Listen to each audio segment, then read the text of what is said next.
Il y a des soirs où le monde semble se taire, comme si toute la rumeur du quotidien se retirait pour laisser place à un silence profond, presque sacré.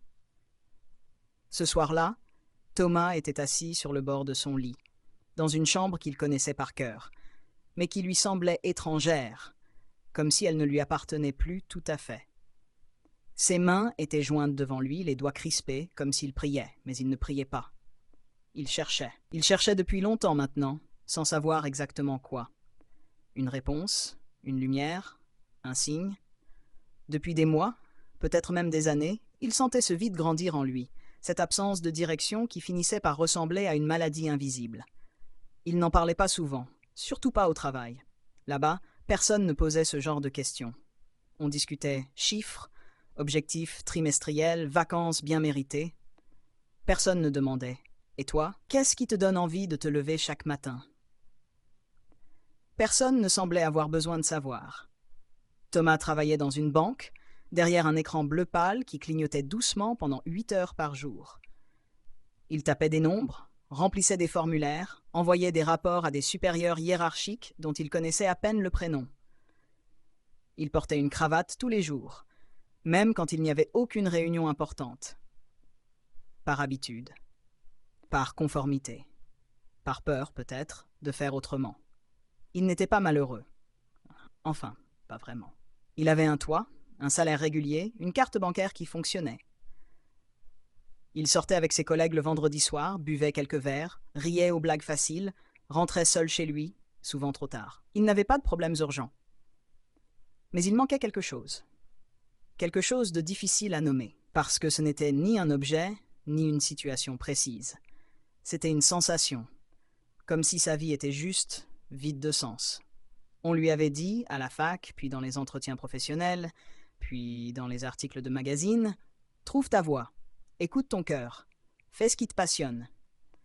Des phrases qui semblaient simples, mais qui, à force de répétition, devenaient creuses. Comment écouter son cœur quand on ne savait même plus ce qu'il battait pour? Comment trouver sa voie quand aucun chemin ne semblait mener nulle part? Thomas aurait aimé que quelqu'un lui explique comment on fait, vraiment. Pas avec des mots vides, mais avec des gestes concrets. Comment on commence à chercher quand on ne sait même pas ce qu'on cherche? Un matin, alors qu'il sortait de chez lui, les écouteurs dans les oreilles et les yeux rivés sur le trottoir, il reçut un message sur son téléphone. Ce n'était pas un mail professionnel, pas un texto d'un ami proche. C'était une lettre imprimée sur papier recyclé, envoyée par courrier traditionnel. L'enveloppe était jaunie, un peu froissée, avec un timbre étranger. Il mit quelques secondes avant de comprendre que c'était de sa tante Léa.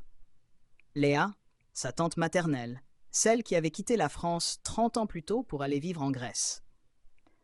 Elle n'était jamais revenue, ou si rarement que Thomas n'avait gardé d'elle que des souvenirs flous d'enfance. Une femme grande et brune, avec des yeux perçants et des mains toujours occupées à dessiner ou à cuisiner. Elle avait été enseignante un temps, puis artiste, puis rien de particulier. Elle disparaissait des mois, revenait avec des carnets pleins de croquis et des histoires invraisemblables, puis repartait. Elle lui écrivait peu. La dernière fois, c'était pour lui souhaiter bon anniversaire, 3 ans plus tôt. Cette fois-ci, elle disait simplement « Viens me voir. Le soleil ici est différent.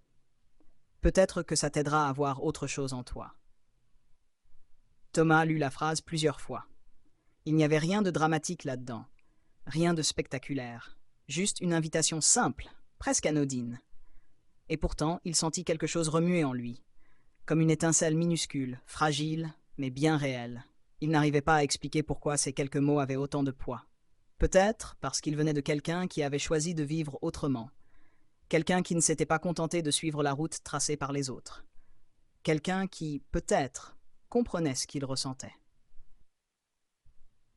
Ce soir-là, il réserva un billet d'avion, sans prévenir ses collègues, sans même bien savoir quoi mettre dans sa valise. Il fit juste ce que son instinct lui dictait. Il acheta un sac, jeta dedans quelques vêtements, un carnet vierge et un stylo. Rien de plus. Il ne savait pas ce qu'il allait trouver en Grèce, ni si cela changerait quelque chose. Mais il savait qu'il ne pouvait plus continuer comme ça. Il fallait qu'il sorte de sa bulle, qu'il respire un air différent, qu'il regarde ailleurs pour mieux voir ce qui était en lui. Athènes était chaude, bruyante, vive. Les rues sentaient le café, l'huile d'olive et la pierre chaude. Thomas descendit du bus à la gare routière, fatigué par le voyage, mais étrangement excité. Il ne savait pas à quoi s'attendre. Sa tante l'attendait, debout près d'un banc en bois, les cheveux blancs attachés en chignon, un sourire calme sur le visage. Elle ne portait pas de maquillage, seulement une robe légère et des sandales usées. Elle le serra dans ses bras sans dire un mot, comme si elle savait déjà ce qu'il était venu chercher. Les premiers jours furent silencieux. Léa ne posa aucune question intrusive. Elle cuisina pour lui montra sa maison perchée sur une colline, lui offrit des fruits frais chaque matin. Ils marchèrent ensemble jusqu'à la mer, pieds nus sur les rochers, sans parler beaucoup.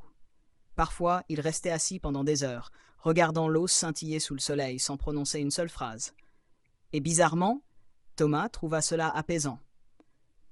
Pour la première fois depuis longtemps, il n'avait pas à justifier son existence. Il pouvait simplement être. Un après-midi, alors qu'il prenait le thé sur la terrasse, Léa lui tendit un carnet. Il était usé, couvert de taches de vin, de café, de terre peut-être. Elle le posa sur la table entre eux deux, comme un cadeau fragile. « Lis-le si tu veux », dit-elle simplement. Thomas l'ouvrit lentement. À l'intérieur, il découvrit des pages noircies d'écriture fine, de dessins naïfs, de poèmes écrits dans différents alphabets. Certaines pages étaient en français, d'autres en anglais, en grec, en italien. Chaque page semblait raconter une histoire différente. Il y avait des pensées notées à la va-vite, des croquis de paysages, des lettres inachevées, des listes de rêves à accomplir. Il comprit rapidement que ce carnet n'avait pas été écrit pour être lu par quelqu'un d'autre. C'était un journal intime, une trace de vie, une tentative de capturer ce qui passait trop vite. « Je n'ai jamais suivi une ligne droite », lui dit Léa, en voyant son regard perdu dans les pages. « J'ai changé plusieurs fois de direction, enseignante, artiste, voyageuse, femme au foyer. J'ai même tenu un petit café pendant 2 ans. » Elle rit doucement. « Personne ne m'a jamais dit ce que je devais faire. Alors j'ai essayé plein de choses. Parfois ça a marché, parfois non, mais chaque virage m'a mené là où j'avais besoin d'être. » Thomas continua à feuilleter le carnet. Il touchait les pages comme s'il tenait un trésor fragile. Ce soir-là, il sortit sur la terrasse et regarda le ciel. Les étoiles étaient si nombreuses qu'il eut l'impression de voir pour la première fois. Il repensa à son travail, à ses amis superficiels, à tous ces moments passés à attendre que quelque chose change sans jamais bouger. Et il comprit, doucement, que trouver sa direction ne veut pas dire suivre un chemin unique et linéaire. Ça veut dire accepter de se perdre, parfois. Écouter les silences, observer les détails, sentir quand quelque chose résonne en vous, même si c'est faible, même si c'est flou. Le reste de son séjour fut une succession de moments simples et profonds. Il apprit à cuisiner avec des herbes locales, à dessiner en observant les ombres du soleil, à respirer différemment. Il écrivit dans son propre carnet, nota des pensées, des rêves, des questions. Il marcha seul dans les ruelles d'Athènes, entra dans des petites boutiques oubliées, parla à des inconnus qui lui racontèrent leur vie en quelques phrases. Quand il rentra chez lui, les valises remplies de souvenirs légers, il sut que quelque chose avait changé. Il n'avait pas trouvé la réponse, celle qui explique tout et rend la vie facile. Mais il avait découvert que la direction n'est pas une destination fixe. C'est une série de choix, de pas, de regards posés sur le monde. Et qu'on peut décider à tout moment de prendre un nouveau virage. De retour dans son appartement, il retira sa cravate. Il envoya un message à son supérieur pour annoncer sa démission. Il vendit quelques affaires, acheta un sac à dos, et quelques semaines plus tard, il repartait. Pas vers un but précis, mais vers des possibles. Il rencontra des gens qui lui racontèrent leurs histoires. Il apprit à cuisiner des plats qu'il ne connaissait pas. Il prit des photos, écrivit des lettres, dessina des paysages. Il continua à chercher, à errer, à douter aussi. Mais maintenant, il savait que la direction n'est pas un point fixe. C'est une série de pas, de choix, de regards posés sur le monde. Et chaque fois qu'il sentait l'incertitude revenir, il pensait à la mer grecque, au carnet de sa tante, à ce premier vol vers l'inconnu. Et il souriait. Car trouver sa direction, ce n'est pas aboutir, c'est cheminer, c'est oser. C'est choisir de continuer, même quand on ne voit pas encore où cela mène. Et parfois, c'est simplement accepter de ne pas savoir, tout en avançant.